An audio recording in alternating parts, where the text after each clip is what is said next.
Your entire health history from one tiny drop of blood that was the extreme promise sold to millions of hopeful people globally.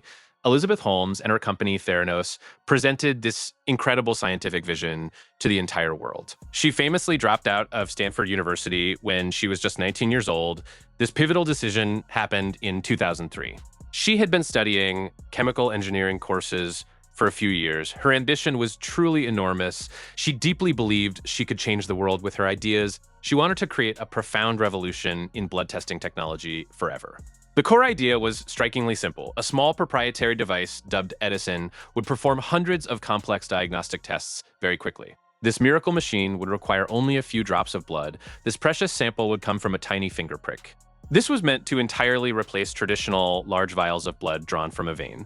The claimed cost for these comprehensive tests would be dramatically lower. This sounded like pure science fiction to many, and the entire healthcare world seemed incredibly ready for such a disruptive and game-changing innovation. Theranos was officially founded in 2003. Its valuation quickly soared beyond all reasonable expectations. By 2014, it reached a staggering $9 billion. This meteoric rise made Elizabeth Holmes a self-made billionaire. She was frequently featured on the covers of prominent business magazines and media outlets. Her personal net worth was estimated at an incredible $4.5 billion at its absolute peak. This placed her among the wealthiest women in America. Wealthy investors were absolutely eager to participate in this apparent medical revolution. The company raised more than $900 million in capital. These substantial funds came from incredibly powerful and influential individuals. Donald Lucas, a shrewd early investor, provided millions of dollars in seed money. Larry Ellison, the founder of Oracle, also committed significant capital. Tim Draper, a well-known venture capitalist, was another major backer. Many saw her as an undeniable genius. People across Silicon Valley began calling her the next Steve Jobs. She even famously adopted his signature black turtleneck style in public. Her board of directors was absolutely stacked with some of the most prominent heavyweights in American history. George Shultz, a revered former U.S. Secretary of State, was a key board member. Henry Kissinger, another legendary former Secretary of State, also joined the illustrious group. James Mattis, who later became the U.S. Secretary of Defense, was a critical addition. Betsy DeVos, whose powerful family invested heavily, was present. Rupert Murdoch, the influential global media mogul, invested more than $100 million of his own money. David Boies, a famous and highly respected lawyer, was also involved. The sheer caliber of these names lent enormous credibility to Theranos. This immense credibility attracted even more substantial investments, and it unfortunately silenced many early scientific doubters. People felt pressured to believe the hype. The company was headquartered in Palo Alto, California, a vibrant hub of innovation. It operated in an intensely secretive and opaque manner. Employees were compelled to sign extremely strict non-disclosure agreements. They worked within a pervasive culture of fear and silence. Any questioning was met with severe consequences for their jobs. But the actual technology behind the much-hyped Edison machine was a complete and utter fraud. The device never truly worked as advertised in any meaningful or reliable way. It consistently failed rigorous quality control tests. It produced highly inaccurate and incredibly unreliable results for patients. This was an absolutely critical issue directly impacting patient health and safety. This put many lives at risk. The company secretly used commercial laboratory machines from other manufacturers.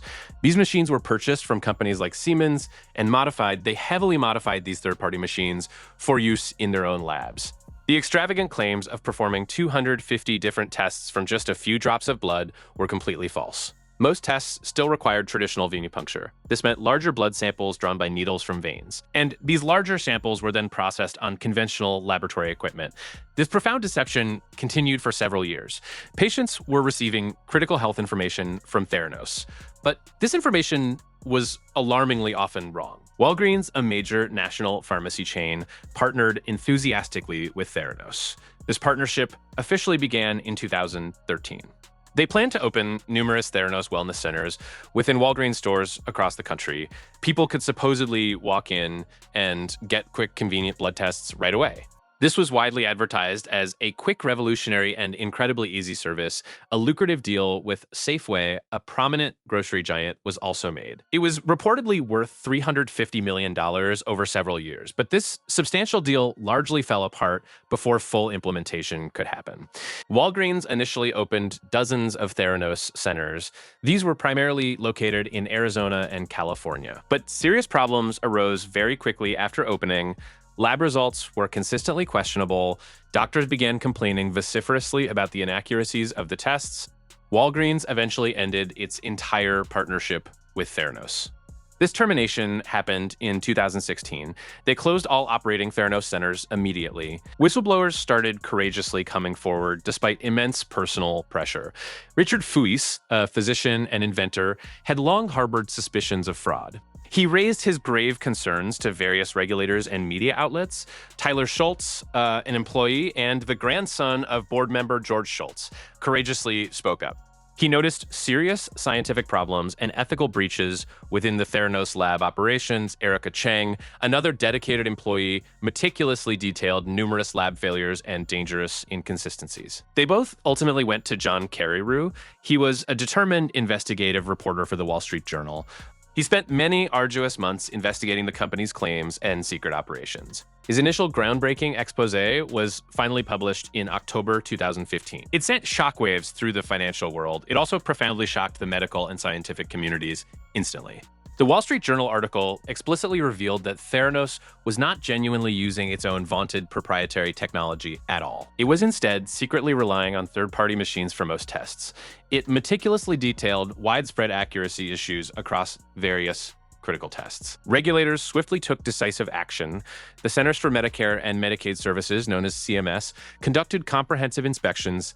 They discovered severe deficiencies at the Theranos laboratory facility in Newark, California. This critical finding occurred in 2016. They gravely threatened to revoke the company's crucial lab license permanently. They imposed significant sanctions on the company. They also directly banned Elizabeth Holmes from owning or operating a clinical laboratory for 2 years. This marked the absolute beginning of the rapid end for Theranos. The company eventually ceased all operations by 2018. The Securities and Exchange Commission, known as the SEC, charged Elizabeth Holmes in March 2018. They formally alleged massive and elaborate fraud. They claimed she had deliberately defrauded investors of more than $700 million. She settled these serious civil charges. She agreed to pay a $500,000 financial penalty. She was permanently barred from serving as a director or officer of any public company for 10 long years.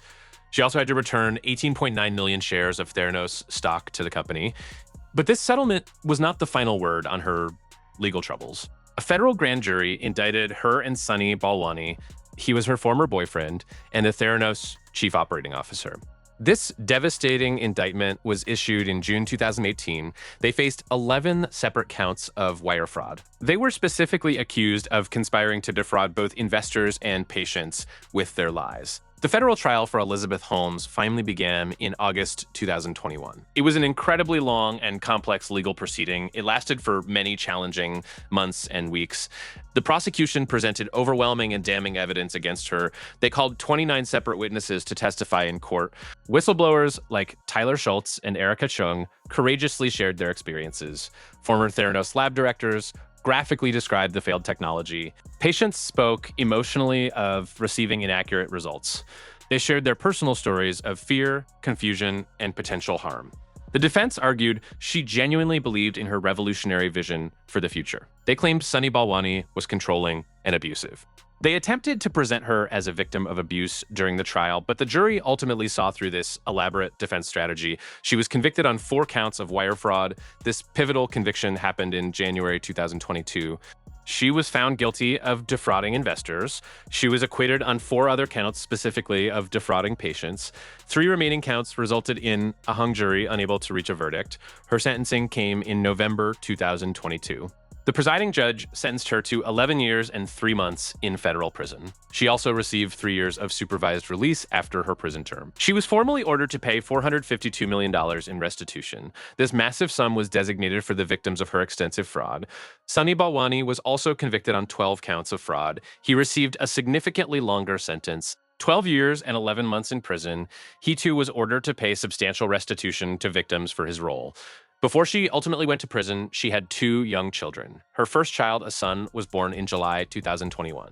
Her second child, a daughter, was born in February 2023. She made repeated attempts to delay her prison sentence, but these appeals were consistently denied by the courts. She eventually reported to the federal prison camp in Bryan, Texas. This critical event occurred in May 2023. The facility is a minimum security prison exclusively for women. She started serving her long sentence there. The entire story of Theranos is a stark and chilling warning for all. It clearly shows the profound dangers of unchecked hype and deliberate deception. It dramatically illustrates how far some individuals will go for power and immense money. And it powerfully highlights the absolute importance of critical oversight in new and emerging technologies.